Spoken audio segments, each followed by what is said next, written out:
They said her eyes could pierce a man's soul. They said her voice could change the wind. They said she was worth more than any human being had a right to be. But what they never said was the truth.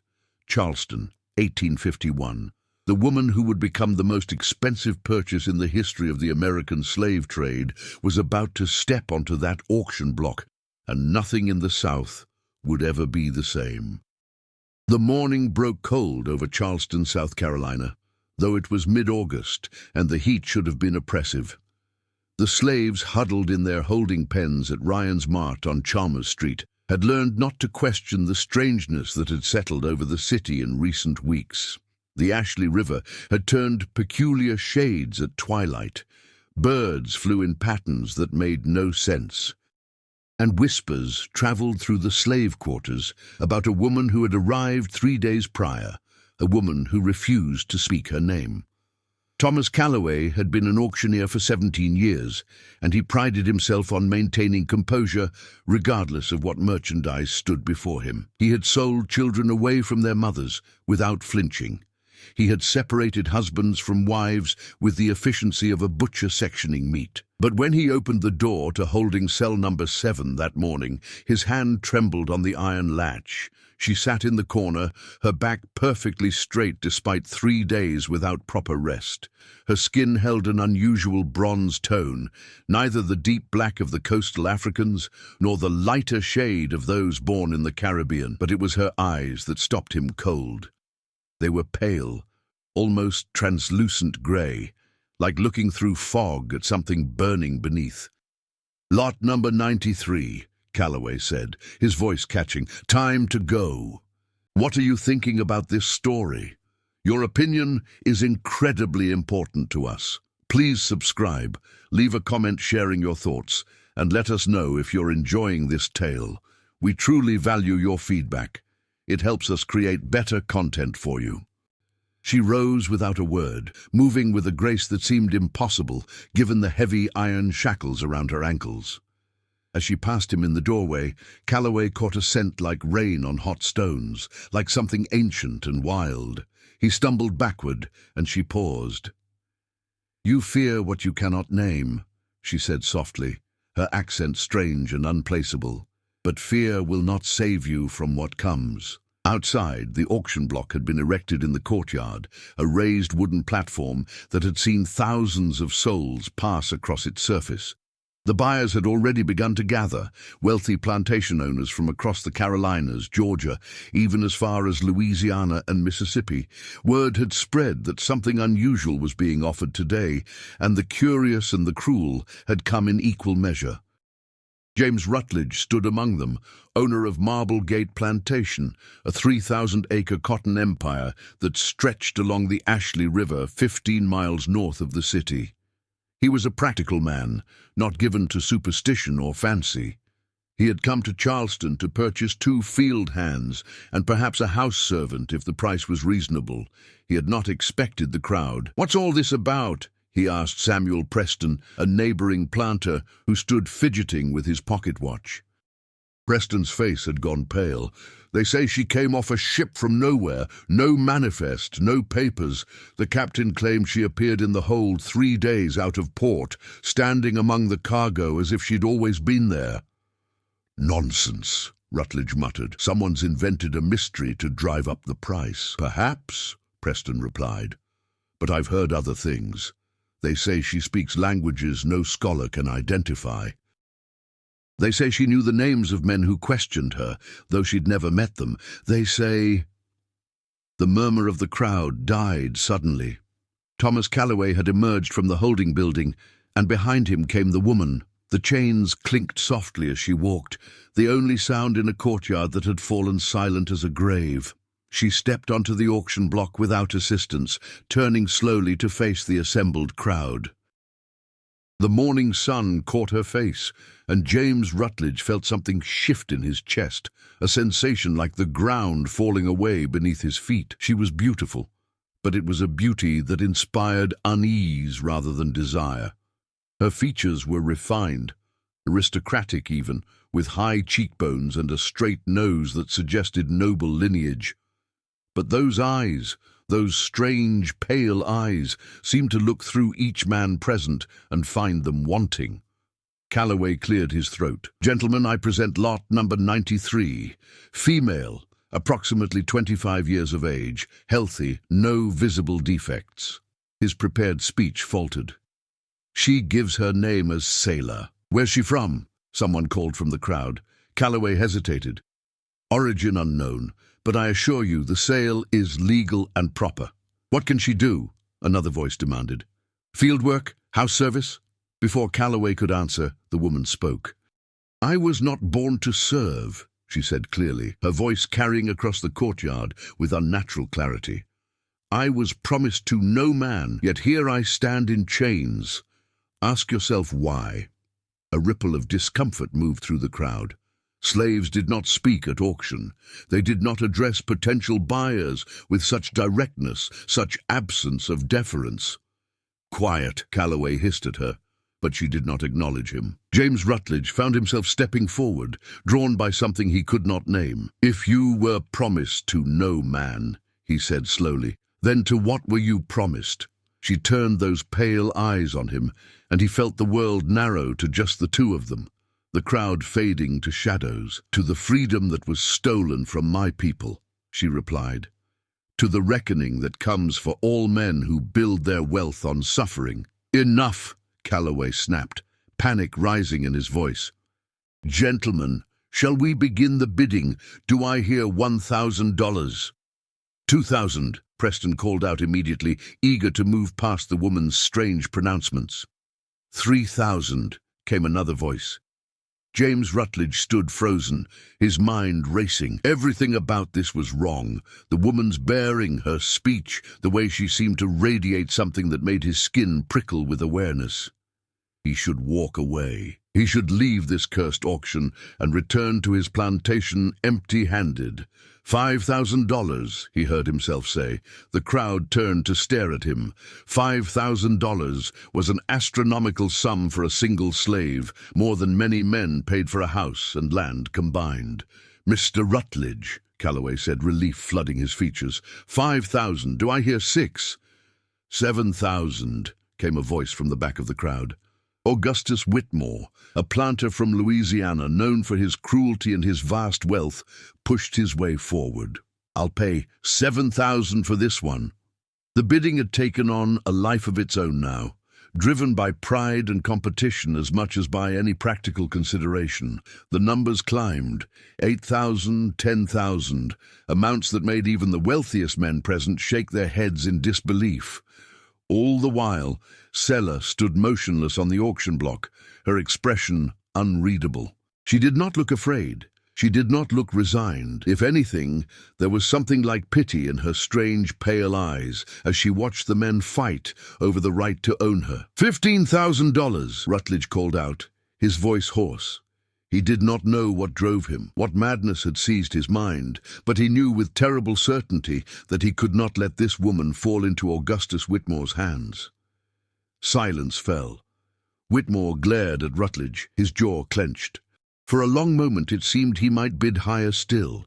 Then he spat on the ground and turned away. "She's cursed," he muttered. "Mark my words, Rutledge. You'll regret this purchase." The gavel fell.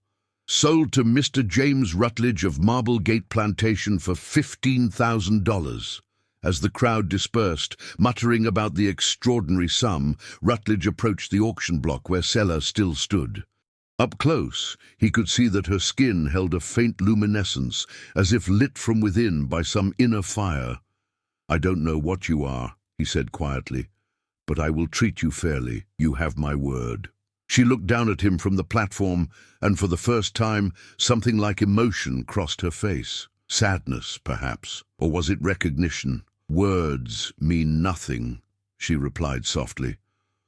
"Only actions echo into eternity. You have purchased something you do not understand, Mr. Rutledge. And before this season ends, you will know the price of such ignorance." The iron shackles fell away from her ankles with a sound like breaking glass. Calloway cried out in alarm, but when he looked, the locks remained intact. It should have been impossible. Selah stepped down from the platform and walked toward the wagon that would carry her to Marble Gate Plantation. As she passed, each man in the courtyard felt a sudden chill despite the August heat, as if winter had breathed across their graves. James Rutledge signed the papers with shaking hands, committing $15,000, nearly a quarter of his total wealth, to the purchase of a single woman whose very existence defied explanation. As his carriage rolled away from Ryan's Mart, he looked back to see Thomas Calloway standing alone in the empty courtyard, his face ashen, his lips moving in what might have been prayer. The journey to Marble Gate Plantation took 4 hours along roads lined with oak trees, draped in Spanish moss. Selah sat across from Rutledge in the carriage, her hands folded in her lap, her eyes fixed on something beyond the window. She had not spoken since leaving Charleston. "My wife is ill," Rutledge found himself saying, breaking the silence. "She's been declining for months. The doctors can find no cause." He did not know why he was telling her this. "I have a son, Thomas, age 7, and 53 slaves who work my fields." 54 now, Selah said without looking at him. "Yes, 54. He paused. "What are you?" Finally she turned those pale eyes on him. "I am what your kind tried to destroy but could not. I am memory. I am debt. I am the price that comes due for all debts, no matter how long delayed." The carriage wheels hit a rut, jolting them both.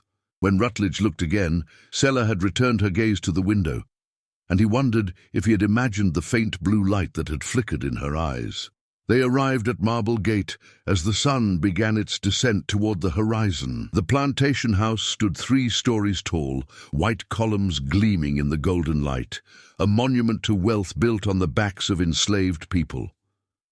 As the carriage came to a stop, slaves emerged from the fields and the quarters, gathering to see the newcomer. Rutledge's overseer, Harold Brennan, approached with his usual scowl.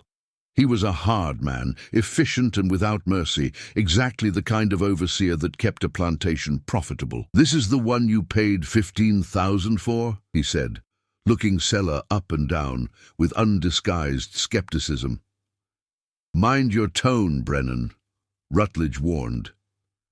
Selah stepped down from the carriage, her bare feet touching the ground of Marble Gate for the first time, and in that moment every slave in the yard felt it, a tremor that ran through the earth like a heartbeat, like recognition, like the first stirring of something that had been sleeping far too long. An old woman named Patience, who had been born in Africa 60 years earlier and remembered freedom, fell to her knees. "Oshun," she whispered. "Oya, Yemoja." The names of goddesses, of powers that had crossed the ocean in the hearts of the stolen, powers that had waited for this moment. "Get up, old woman," Brennan snarled, raising his hand. "Touch her, and you will not see tomorrow," Selah said quietly. Brennan froze, his hand suspended in mid-air. He tried to move, tried to bring his arm down, but his body would not obey. Terror flooded his face as he realized he was paralyzed, held in place by nothing visible, nothing explicable. "Release him," Rutledge said, his voice tight. Selah glanced at the overseer, and Brennan stumbled backward, gasping. "What witchcraft is this?" he demanded. "There is no witchcraft," Selah replied, "only a reckoning that has been too long delayed." The first night at Marble Gate Plantation, no one slept. The slaves lay in their quarters, whispering prayers in languages half-remembered, calling on powers their grandparents had brought from across the ocean. In the main house, James Rutledge sat by his wife's bedside, watching her labored breathing and wondering what he had brought into his home. And Selah stood in the doorway of the small cabin they had assigned her, barefoot on the wooden porch, her pale eyes fixed on the cotton fields that stretched away into darkness. She did not move. She did not seem to breathe. She simply stood, as if waiting for something only she could sense approaching. In Charleston, Thomas Calloway woke screaming from dreams of drowning, of water filling his lungs, while pale eyes watched him sink.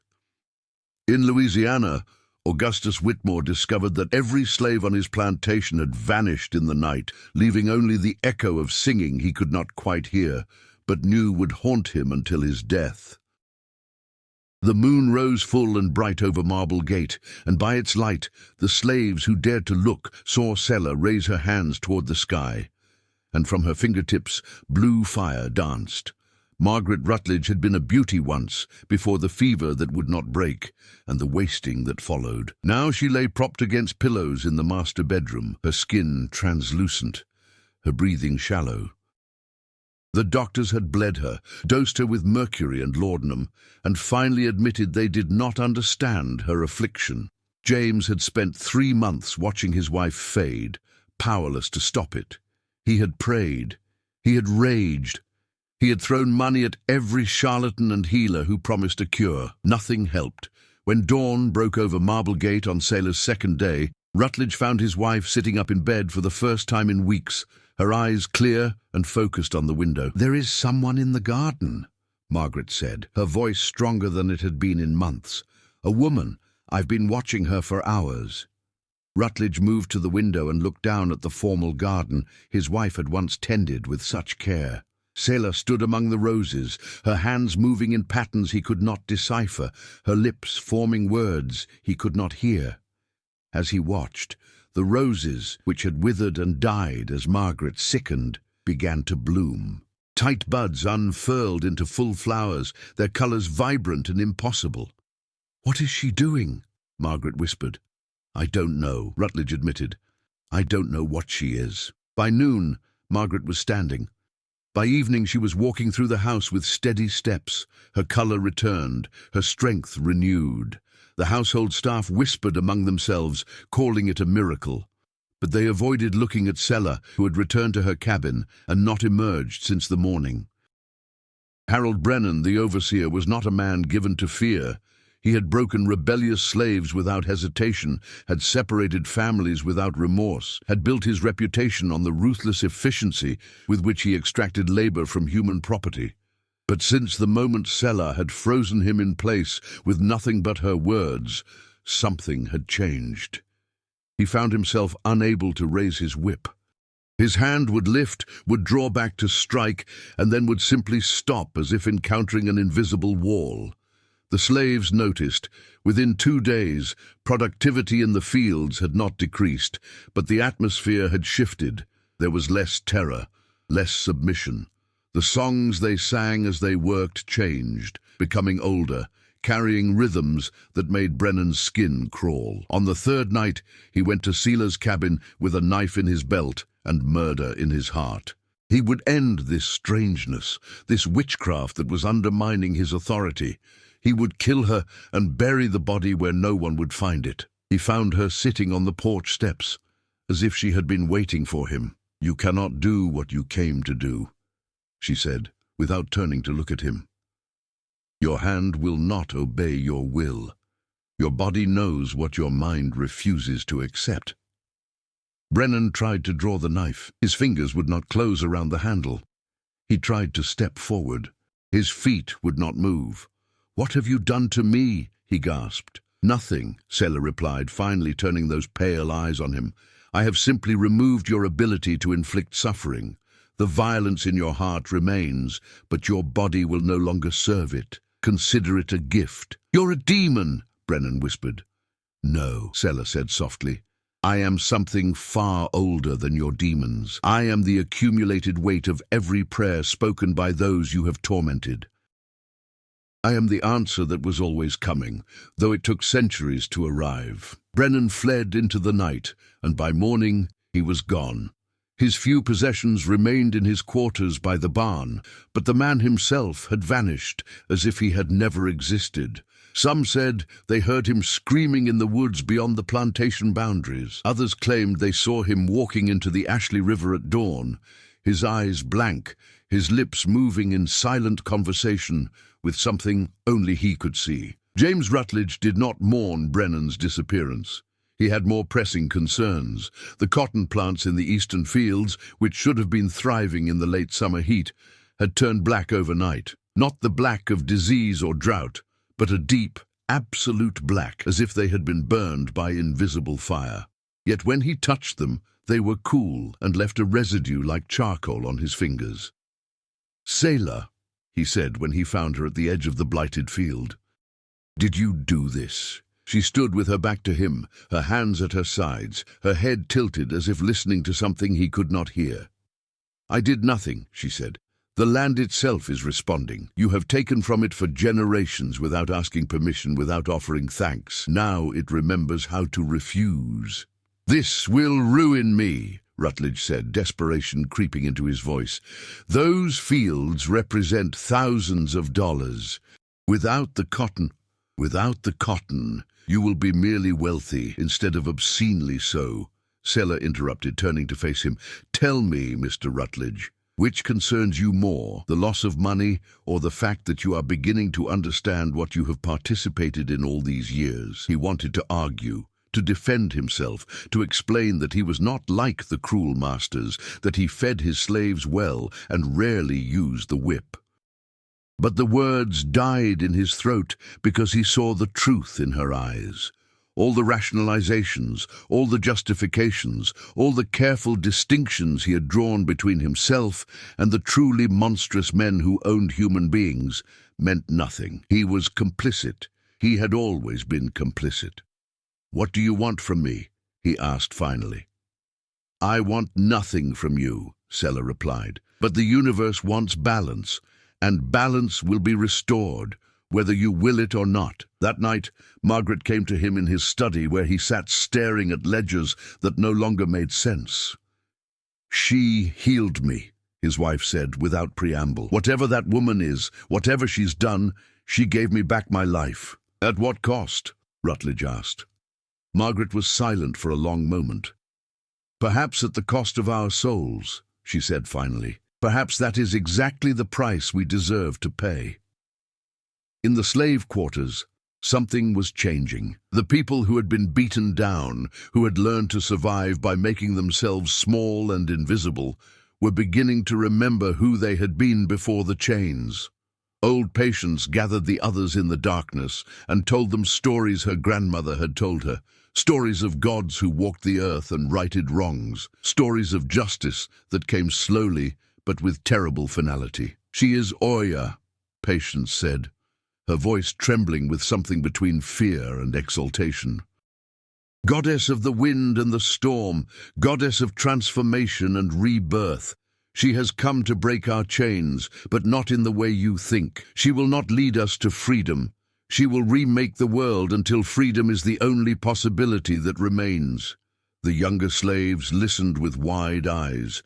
They had been born in bondage, had never known another existence. The idea that the world could be remade seemed impossible, yet they had seen the roses bloom at Selah's command. They had seen the overseer vanish. They had felt the shift in the very air they breathed. Selah herself did not sleep.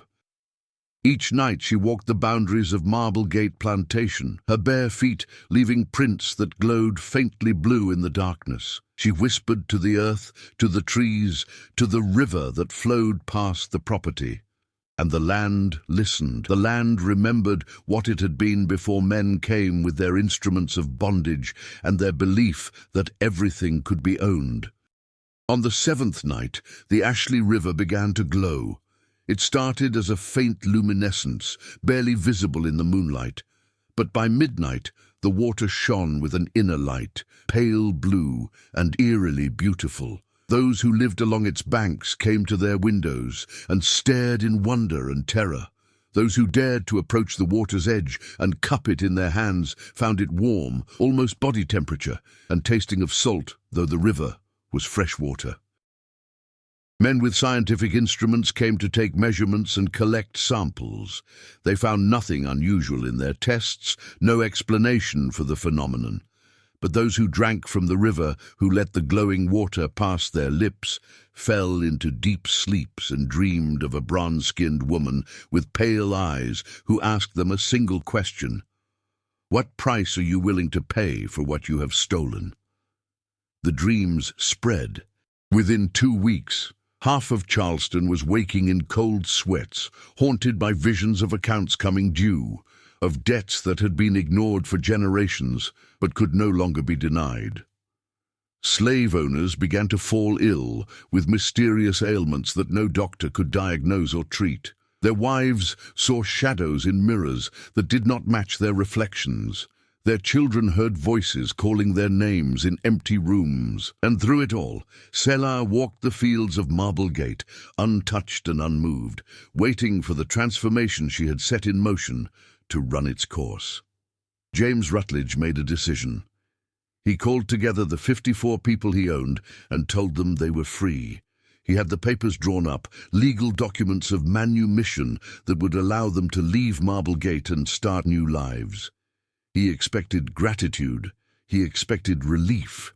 Instead, old Patience laughed. "You think freedom is yours to give?" she said, her voice stronger than it had been in years. "You think a piece of paper changes what has been done? Freedom is not yours to grant, Master. It never was." "Then what do you want?" Rutledge demanded, frustration and confusion warring in his voice. Patience looked past him to where Selah stood in the doorway of the main house, a silent observer. "We want what cannot be given," the old woman said. "We want the years returned. We want the dead restored. We want justice that reaches back through time and forward into eternity. Can you give us that with your papers?" Rutledge had no answer. He let his hand fall, the documents fluttering to the ground like broken promises. That night, Margaret found him in the garden among the roses that should not be blooming. "What have we done?" she whispered. "We have lived as people live," he replied, but the words sounded hollow even to his own ears. "We have done what was legal, what was accepted." "That is not the same as right," Margaret said. She knelt and picked up one of the roses, its petals impossibly red in the moonlight. "She did not heal me out of kindness. She healed me so I could bear witness to what comes next." As if summoned by her words, Selah appeared at the edge of the garden. "You begin to understand," she said, her voice carrying clearly through the still air. "The healing was not mercy. It was necessity. You must both be strong for what approaches." "What is approaching?" Rutledge asked, though part of him already knew the answer. "Reckoning," Selah replied. "The kind that has been delayed for centuries, but can no longer be postponed. This plantation, this city, this entire nation has been built on theft and suffering. The debt has grown too large. Payment is now demanded." By the 4th week of Selah's presence at Marble Gate, the phenomenon had spread beyond the plantation, beyond Charleston, rippling outward like circles from a stone thrown into still water. Slave owners throughout South Carolina reported strange occurrences: chains that rusted through overnight, locks that opened themselves, crops that withered in fields despite abundant rain, livestock that died without visible cause. The whispers began in earnest. Some called it divine judgment. Others blamed witchcraft, demanded investigations, wanted someone burned or hanged, but no one could point to a specific act of rebellion or sabotage. The events seemed to have no human cause, no logical explanation. In Charleston, the city council convened an emergency session. They reviewed the records of Selah's auction, seeking some legal means to void the sale, to remove her from the state. What they found instead made them close the records and order them sealed. The documents showed impossible things: signatures that changed when looked at directly, purchase amounts that varied depending on who read the ledger, descriptions of the woman that contradicted each other from line to line. Thomas Calloway, the auctioneer, was brought before the council to testify. He sat trembling in his chair, his face haggard, his hands shaking. "I don't know what I sold that day," he said, his voice barely above a whisper. "I thought it was a woman, a slave. But the moment the gavel fell, I knew I had participated in something terrible, something that would change everything." "Be specific," Councilman Harrison demanded. "What exactly did you see or experience that leads you to these conclusions?" Calloway's eyes were haunted. "I have not slept properly since that day. Every time I close my eyes, I see them, all of them. Every man, woman, and child I have sold over 17 years. They stand before me, not accusing, just watching, waiting. And she stands among them, that woman with the pale eyes, and she says the same thing every time. The books are being balanced, the debts are coming due. The council dismissed him, but his testimony spread through Charleston like wildfire. Men who had built fortunes on the auction block began to report similar dreams, similar visions. The nightmares were spreading, jumping from person to person like a plague, but a plague of conscience rather than disease. At Marble Gate, the transformation continued. The 54 people whom Rutledge had freed, but who had chosen to remain on the plantation, were changing. Not physically, but in ways more profound. They stood straighter, spoke more freely, moved with a confidence that years of bondage should have beaten out of them. Young Thomas Rutledge, age 7, became fascinated with Sella. He would sit on the porch of her cabin for hours, listening as she told him stories. Not children's tales, but histories. She spoke of kingdoms in Africa that had existed for thousands of years before Europeans arrived. She described mathematical and astronomical knowledge that rivaled or exceeded anything developed in the West. She painted pictures with her words of cultures rich and complex, of peoples who had been deliberately erased from the history books so that their enslavement could be justified. Margaret Rutledge watched her son with growing unease. "Should we stop him from spending so much time with her?" she asked her husband. James looked at his son, saw the wonder and curiosity in the boy's eyes, and shook his head. "Perhaps it is good that he learns the truth," he said slowly. "Perhaps if his generation understands what ours has done, they can choose differently." But Margaret was not convinced. "Or perhaps she is poisoning his mind against us, against his own family." That evening, Margaret confronted Sella directly. She found the woman by the river, standing at the water's edge, where the glow was strongest. "What are you teaching my son?" Margaret demanded, her voice sharp with a mother's protective fear. Sella did not turn. "I am teaching him what you should have taught him from birth," she replied, "that every human being has value, that skin color does not determine worth. That the system his family participates in is built on a lie so profound that entire nations have organized themselves around maintaining it." "He is 7 years old," Margaret protested. "He is too young for such heavy truths." "He is old enough to benefit from the labor of those you keep enslaved," Sella said, finally turning to face her. "He is old enough to eat food prepared by hands that are not free. He is old enough to sleep in a house built by people who had no choice. If he is old enough to benefit, he is old enough to understand the cost." Margaret felt tears burning in her eyes. "You healed me. Why? If you hate us so much, why did you save my life?" For the first time since her arrival, something like gentleness crossed Sella's face. "I do not hate you," she said quietly. "I pity you. You have been taught a lie your entire life and built your identity upon it. Now that lie is crumbling, and you must choose what you will build in its place. I healed you because you will need your strength for what comes, and because your son needs at least one parent who has the courage to change." The confrontation left Margaret shaken. She returned to the house and spent the night in her study reading. For the first time in her life, she sought out texts written by those who opposed slavery, narratives written by those who had escaped it. What she read challenged everything she had been taught, everything she had believed about the natural order of the world. By dawn, Margaret's world view lay in ruins around her, and in its destruction, something new began to grow. Not understanding exactly, not yet, but the willingness to question, which was perhaps more important. The turning point came 6 weeks after Sella's arrival. Augustus Whitmore, the Louisiana planter who had bid against Rutledge at the auction, arrived at Marble Gate in the middle of the night with 10 armed men.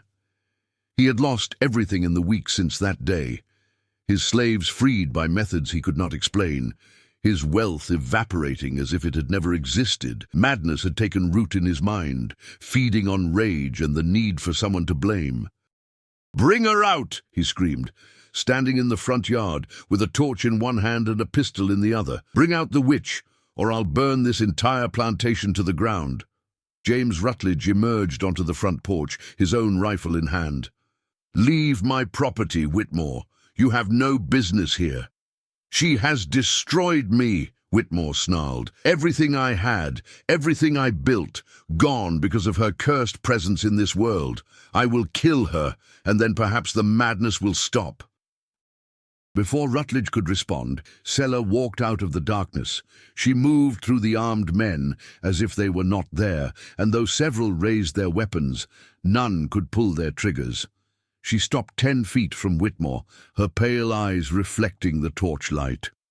"I have destroyed nothing," she said calmly. "I have simply removed the blinders that allowed you to ignore the suffering your wealth was built upon. What you call destruction is merely clarity. What you call madness is merely truth." Whitmore raised his pistol, his hand shaking with rage and terror.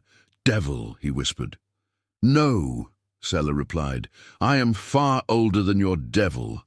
I am the force that existed before your religions gave names to good and evil. I am balance. I am consequence. I am the future that was always coming." The pistol fired. The sound cracked across the plantation yard, echoing from the main house to the slave quarters to the river beyond. But Sella did not fall. She did not even flinch. The bullet hung in the air between them, suspended as if time itself had stopped.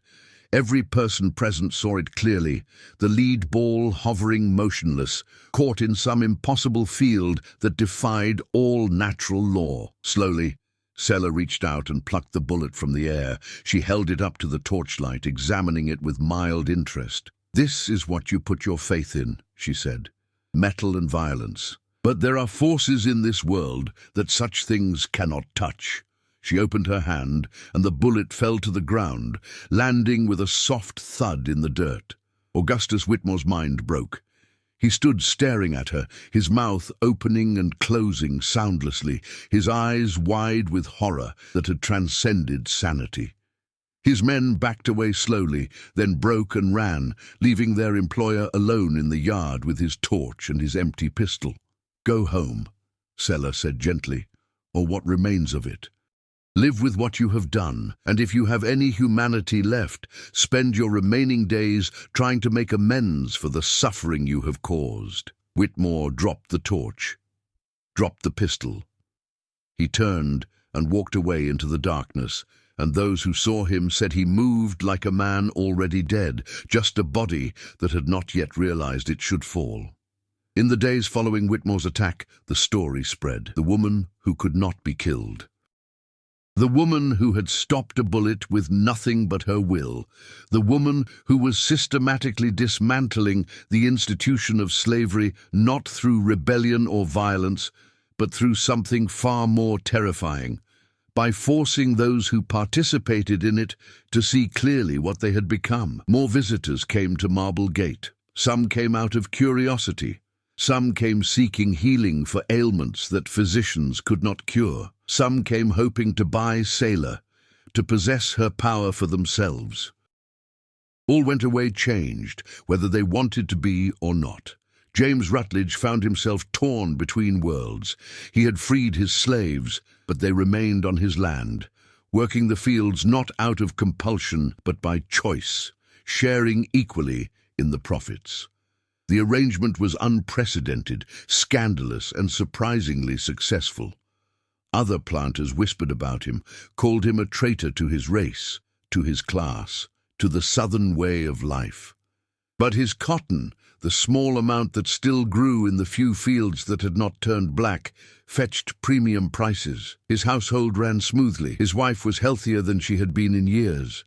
And his son was growing up with an understanding of justice that might perhaps help him build a better world. "What happens now?"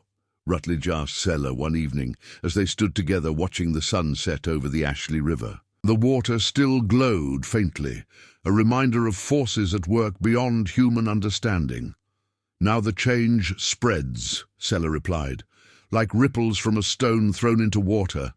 It cannot be stopped. It can only be accepted or resisted. Those who accept will survive the transformation. Those who resist will be swept away by it. And what of you? Rutledge asked. What happens to you when this is finished? Selah turned those pale eyes on him, and for a moment he saw in them something vast and ancient, something that had existed long before humans walked the earth and would exist long after they were gone. I will return to where I came from, she said, back into the collective consciousness of all those who have suffered injustice, back into the dreams of those who hunger for freedom. I am not truly an individual, Mr. Rutledge. I am a manifestation of accumulated will, of prayers spoken over generations. When my purpose here is complete, I will dissolve back into that greater whole.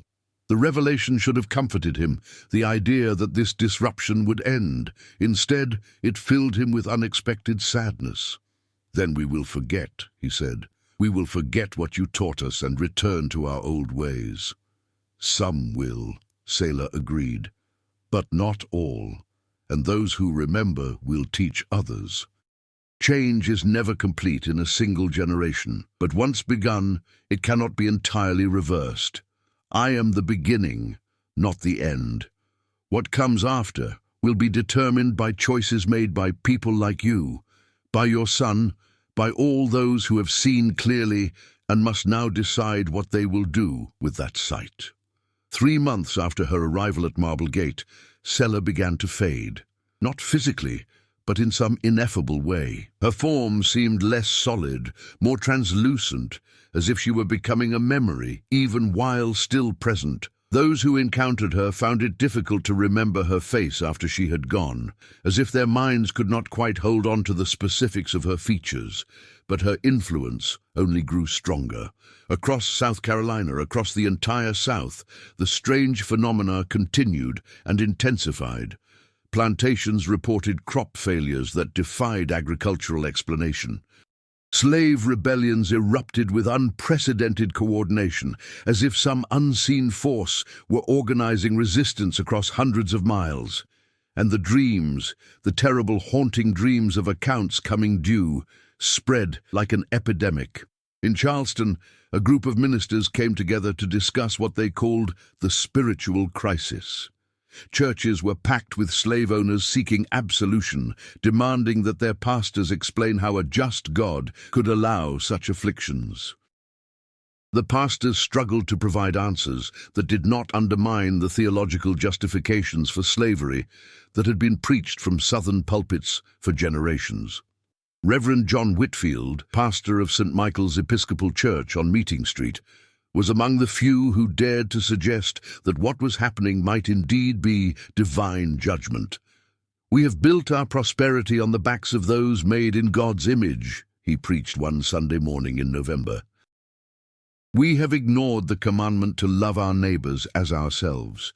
We have twisted Scripture to justify the unjustifiable.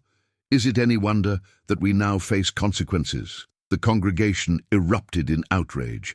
By the following Sunday, Reverend Whitfield had been removed from his pulpit and run out of Charleston.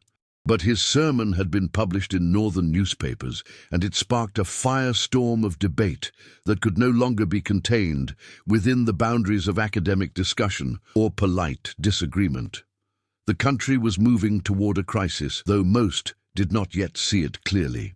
The tensions that would erupt into civil war within a decade were crystallizing, and at the center of the crystallization was the question that Seller embodied. Could a nation built on the enslavement of millions of people claim to be civilized? Could it call itself Christian? Could it speak of liberty while denying it to so many? At Marble Gate, life had taken on a strange new rhythm. The people who had been slaves now worked as paid laborers, an arrangement that baffled and scandalized the neighboring planters. They lived in better housing that Rutledge had constructed, ate better food, received medical care when needed. Their children were learning to read and write, taught by Margaret Rutledge, who had taken on the role of teacher with surprising passion. Young Thomas spent his days divided between his formal schooling and his time with Selah. She taught him not just history, but philosophy, mathematics, astronomy.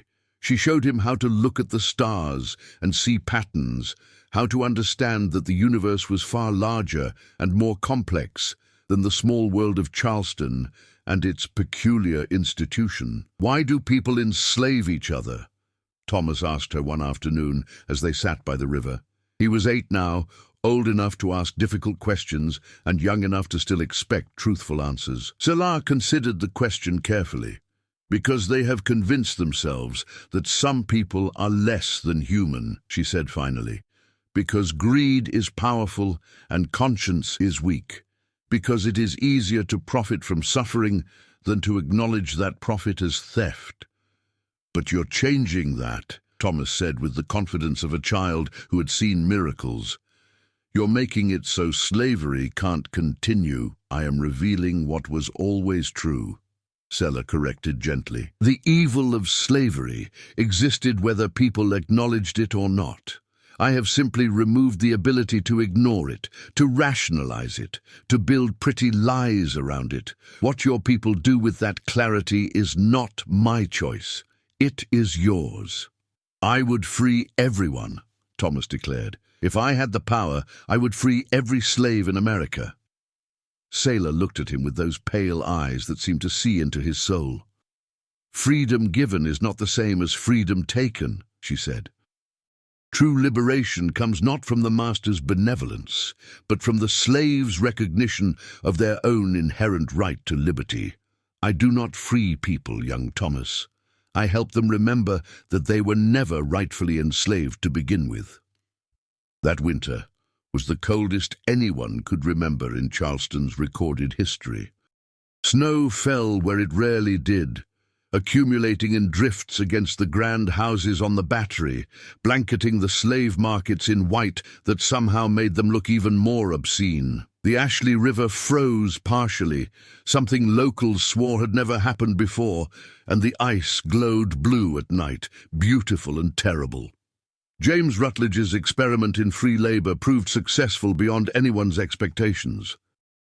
His cotton, though grown in far smaller quantities than before, was of exceptional quality. Word spread of his methods, and a few brave planters began to consider whether the traditional system might indeed be immoral as well as potentially unprofitable if the strange phenomena continued. But most did not change. Most doubled down, increased their violence, tightened their control over those they enslaved. They armed themselves and their overseers, formed vigilance committees, and spoke openly of the need to suppress by force any movement toward emancipation. The resistance to change was fierce and organized. In February, a group of planters from the surrounding region came to Marble Gate, 20 men on horseback, armed and determined. They had come to demand that Rutledge return to traditional plantation management and that he surrender Selah to them for trial on charges of witchcraft and inciting rebellion. Rutledge met them in his front yard, refusing to invite them into his home. "Gentlemen, you have no authority here," he said calmly. "Selah is a free woman. She has broken no laws.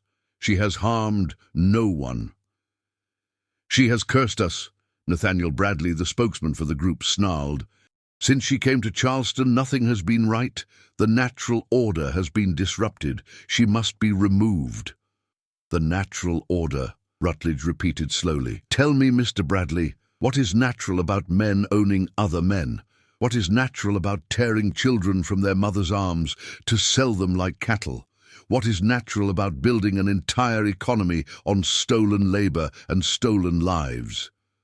The words shocked everyone present, including Rutledge himself. He had not planned to speak so plainly, to voice thoughts he had barely admitted to himself, but once begun, he could not stop.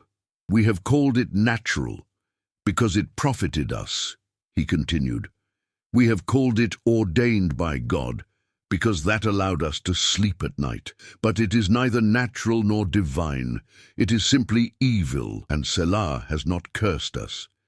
She has simply forced us to see clearly what we are." The silence that followed was profound. Several of the planters looked shaken, as if Rutledge had voiced doubts they themselves had harbored, but never dared speak aloud. But Bradley's face had gone red with rage. "You have betrayed your own kind," he spat. "You have sided with that creature over your own race, your own class. You are a traitor to the South." "No," came Selah's voice. She had emerged from the main house and now stood on the porch, her form somehow both substantial and ethereal in the winter sunlight. "He is simply a man remembering how to be human. You should try it." Bradley's hand went to his pistol, but before he could draw it, every weapon held by the 20 armed men began to glow with pale blue light. The metal grew hot, painfully hot, and the men dropped their guns with cries of alarm and pain. The weapons fell into the snow, which hissed and steamed where they landed. "You cannot fight this with violence," Selah said, her voice carrying clearly across the yard. "Violence is the foundation of the system you are defending. If you could have preserved your world with guns and whips and chains, you already would have. But you cannot, because the universe itself has turned against injustice. I am merely its instrument." The planters fled, their burned hands and wounded pride driving them back to their own plantations. But the story of the confrontation spread, growing more elaborate with each retelling. The woman who could make weapons burn. The man who had denounced his own kind. The plantation where slaves were free and yet remained. Spring came early to Marble Gate that year.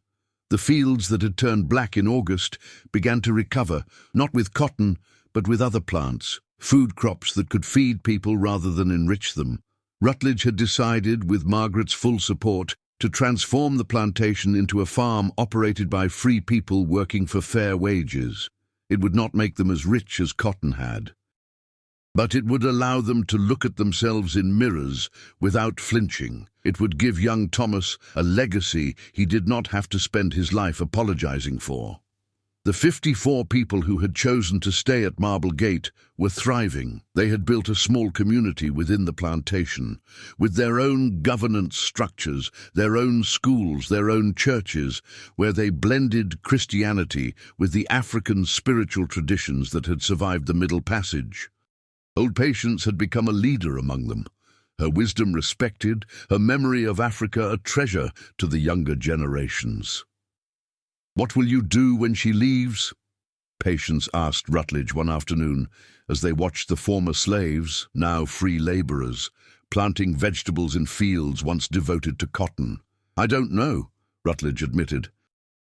"How will we remember what she taught us? How will we hold on to this clarity when the world around us remains unchanged?"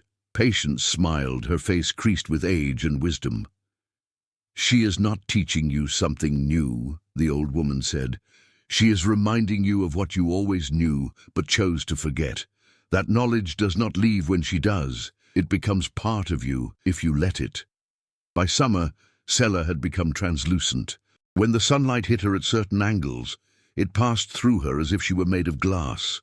She spoke less, moved more slowly, spent long hours standing perfectly still, as if conserving some vital energy that was draining away. "She's dying," Margaret said to James one night as they prepared for bed. "No," James replied, though he was not certain. "She's returning, to wherever she came from, to whatever she truly is." The phenomena across the South had reached a crescendo. In Virginia, an entire county of plantations had been abandoned, their owners fleeing to cities, unable to face the nightly visions and daily impossibilities. In Alabama, slaves were being freed by the hundreds as owners sought to appease whatever force was systematically destroying their world. In Georgia, a group of planters had publicly converted to abolition, shocking their communities and inspiring others to question their assumptions. The political implications were becoming impossible to ignore. Northern newspapers printed accounts of the strange events with increasing urgency, using them as evidence that slavery was indeed a sin that would bring down divine wrath on the nation.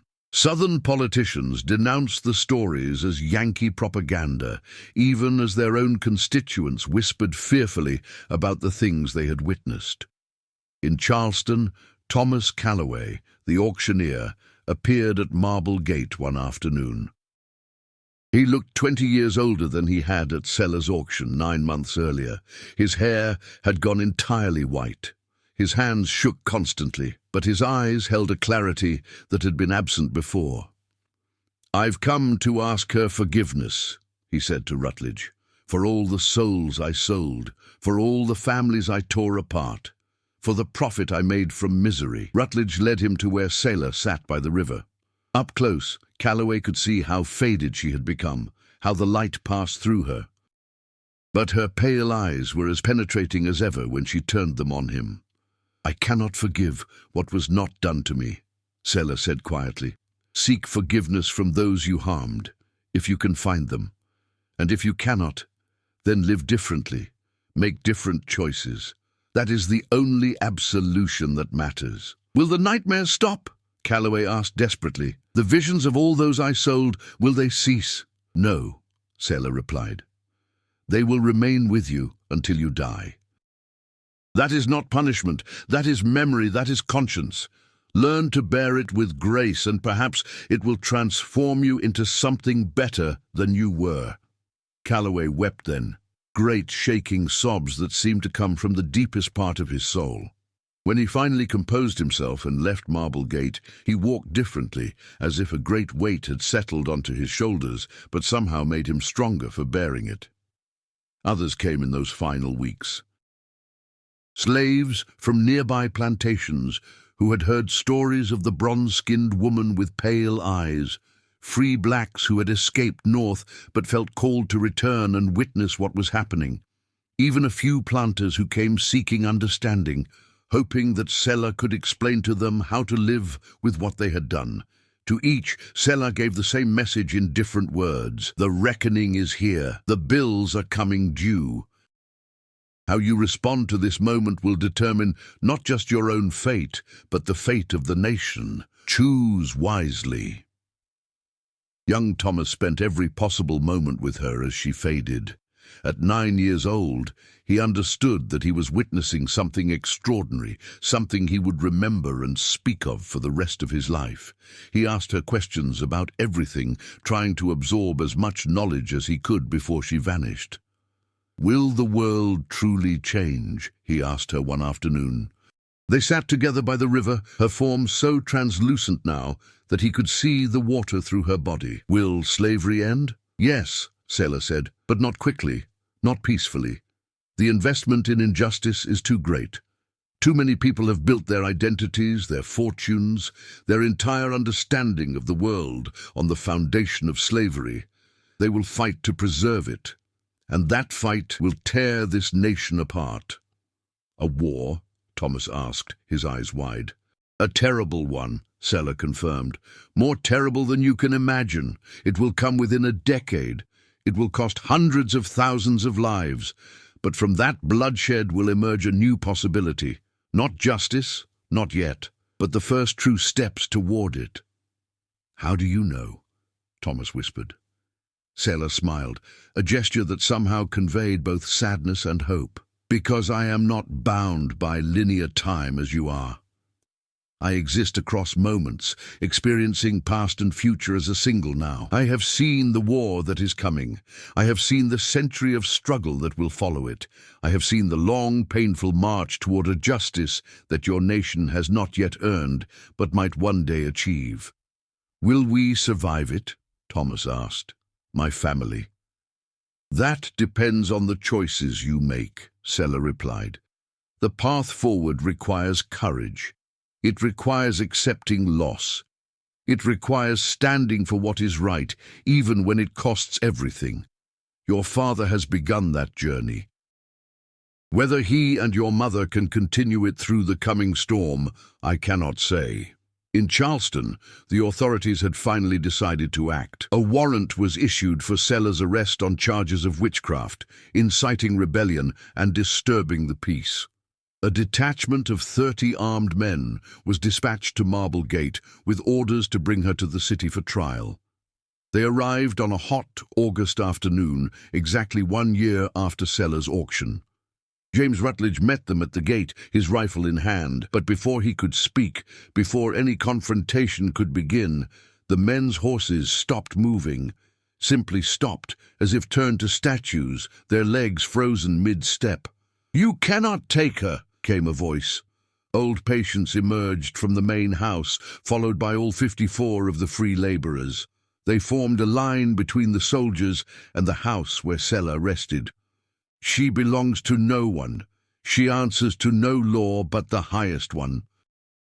The leader of the detachment, Captain Morris, dismounted awkwardly from his frozen horse. "This is insurrection," he said, his voice uncertain. "You are harboring a fugitive from justice." "What justice?" Margaret Rutledge asked, stepping out onto the porch. "The justice that allows human beings to be bought and sold.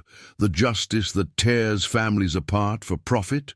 The justice that has built an entire civilization on suffering. That is not justice, Captain. That is blasphemy given the weight of law." Captain Morris looked from Margaret to the line of former slaves, to Rutledge with his rifle, to the house where Seller presumably waited. He seemed to reach some internal decision. "I will report that she could not be found," he said quietly. "I will say that she had already fled when we arrived. But know this, others will come, and they will not be so easily turned away." The soldiers left, their horses suddenly able to move again. The confrontation had ended without violence, but everyone present knew it was only a temporary reprieve. That night Seller called them all together, the entire community of Marble Gate. She stood before them in the main yard, her form now so translucent that she seemed made of moonlight rather than flesh. "My time here is ending," she said, her voice somehow strong despite her fading form. "I came to begin a change, not to complete it. That task falls to you and to millions like you across this nation. The work will be long. It will be hard. Many will die before justice is achieved, but it will be achieved because the arc of the universe bends toward justice, though it bends slowly." "Don't go," young Thomas said, tears streaming down his face. "We still need you." Seller looked at him with infinite tenderness. "You need what I represent," she said. "Hope, resistance, the belief that the world can be remade. But you do not need me specifically. Those qualities exist in each of you. I have simply reminded you of their presence." She turned to face them all, these people who had been transformed by her presence. "Remember this year," she said. "Remember what you learned. Remember that you are not alone in your hunger for justice.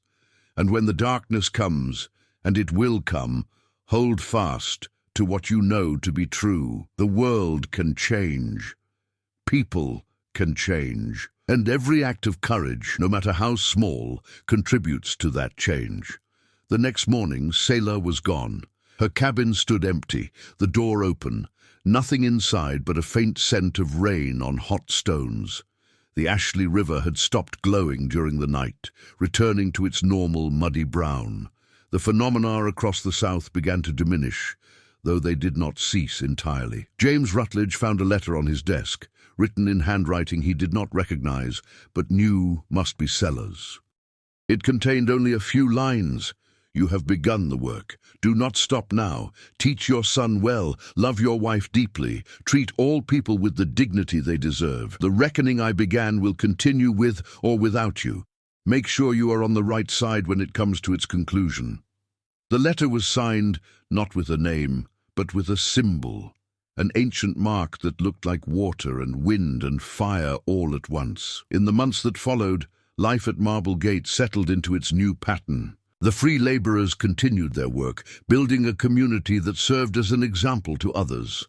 Margaret continued teaching, expanding her school to include children from neighboring plantations whose owners, inspired by Marble Gate's success, had begun their own experiments with free labor. Young Thomas grew up with a moral clarity rare in his time and place. He would eventually become a teacher himself, then a lawyer, and ultimately a judge who used his position to advance the cause of justice even when it cost him personally. He never forgot the bronze-skinned woman with pale eyes who had taught him to see clearly. The phenomena that had terrified the South for a year did not disappear entirely. They diminished but remained as reminders, as echoes of Selah's presence. Occasionally, a particularly cruel slave owner would fall ill with mysterious ailments. Sometimes chains would rust through at crucial moments, allowing escape. Every so often, someone would dream of pale eyes asking, "What price are you willing to pay for what you have stolen?" Charleston itself began to change, slowly and with great resistance. A few ministers began preaching against slavery. Some businessmen started to see it as economically unsound. Young people, influenced by stories of Selah and by the clear evidence that the old order was crumbling, began to question their parents' certainties. But the change was not fast enough. The resistance to abolition remained fierce. The economic interests were too great. The psychological investment in white supremacy ran too deep. And so, as Selah had predicted, the nation moved toward war.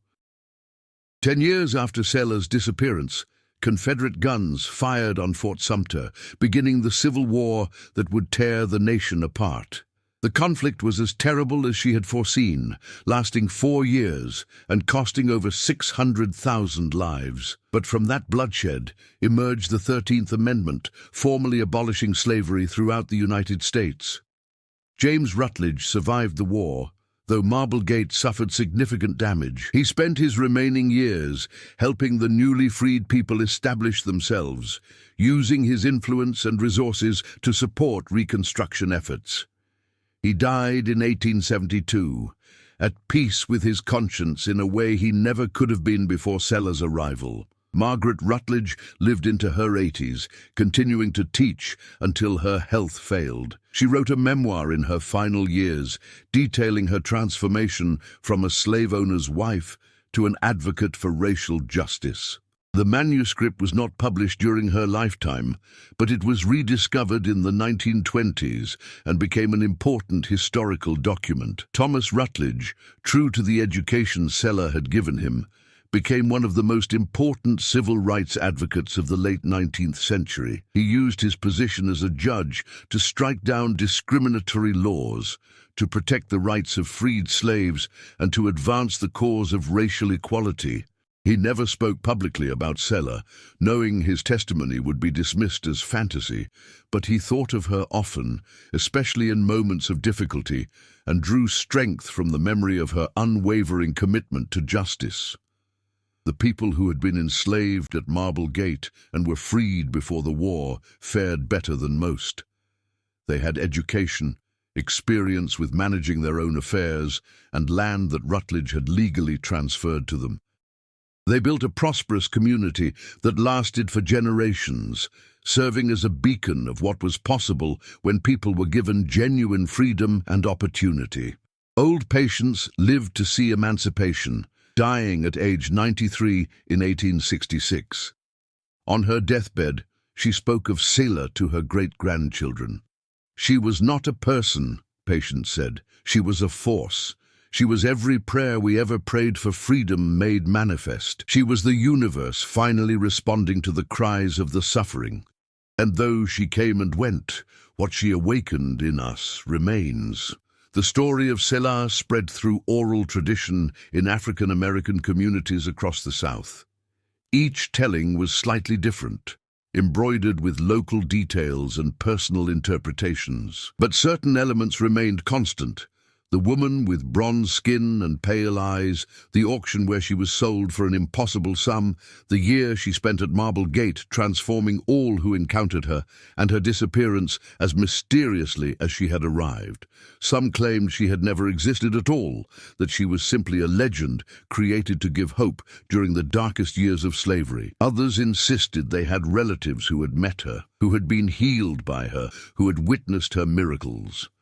Historians found scattered references in official documents, the sealed auction records in Charleston, brief mentions in letters and diaries, enigmatic references in court proceedings, but nothing definitive, nothing that proved beyond doubt that she had been real. But reality and truth are not always the same thing. Zela might have been a person, or she might have been something else entirely, a collective manifestation of the longing for freedom, a spiritual force given temporary physical form, a message from a future where justice had finally been achieved, sent back to help create the conditions for its own existence. What matters is not whether Sela was real in the conventional sense, but what she represented. She embodied the idea that evil systems cannot stand forever, that conscience will eventually assert itself, that the universe itself resists injustice. She gave hope to those who had every reason to despair. She forced those who participated in slavery to see clearly what they were doing, removing the comfortable rationalizations that allowed them to sleep at night. The Ashley River, which had glowed blue for a year during Sela's presence, returned to its normal state. But occasionally, on certain nights when the moon is full, some claim to see a faint luminescence in the water, and those who drink from the river on those nights are said to dream of a bronze-skinned woman with pale eyes who asks them a single question: what price are you willing to pay for justice? The auction block at Ryan's Mart, where Sela was sold, was torn down after the Civil War. The site became a museum dedicated to remembering the horrors of the slave trade. But museum staff report strange occurrences: cold spots on hot days, the smell of rain on hot stones when no rain has fallen, the sense of being watched by eyes that hold neither judgment nor forgiveness, but simply witness. Charleston itself bears the weight of its history uneasily. The beautiful antebellum mansions remain, monuments to wealth built on suffering. The former slave markets are now tourist attractions, places where visitors can confront the reality of what happened there. And sometimes, on misty mornings, people claim to see a woman standing near the old market, her eyes pale as glass, her expression unreadable. The story of Sela became part of the larger narrative of resistance to slavery, joining the accounts of Harriet Tubman, Frederick Douglass, Nat Turner, and countless others who fought for freedom. But while those figures achieved liberation through concrete actions, escape, education, rebellion, Sela's method was different. She achieved transformation through revelation, forcing people to see what they had been carefully avoiding. In the end, that may have been her greatest gift, not freedom itself, but the clarity necessary to recognize that freedom was both possible and necessary. She did not end slavery single-handedly. That required war, political action, the sacrifice of hundreds of thousands of people. But she planted seeds that grew into the conviction that slavery must end, that it was not simply impractical or economically unsound, but fundamentally evil. Those seeds took root in unexpected places, in the conscience of slave owners who began to question their right to own human beings, in the courage of enslaved people who found new strength to resist, in the determination of abolitionists who had been fighting for decades and suddenly found their message resonating more widely, in the hearts of children like Thomas Rutledge, who grew up knowing that the old order was built on a lie. The transformation Sela began did not end with the abolition of slavery. The work of achieving genuine racial justice continues to this day, more than a century and a half after her disappearance. The systems of oppression proved resilient, adapting to new circumstances, finding new forms. Jim Crow laws replaced slavery. Mass incarceration replaced Jim Crow. Each generation must take up the work anew. But the vision Sela represented, of a world where all people are treated with dignity, where justice is not a dream but a reality, that vision endures. It lives in every protest march, every civil rights lawsuit, every act of solidarity across racial lines. It lives in the memories passed down through generations, stories told by grandparents to grandchildren about a time when the universe itself seemed to rise up against injustice.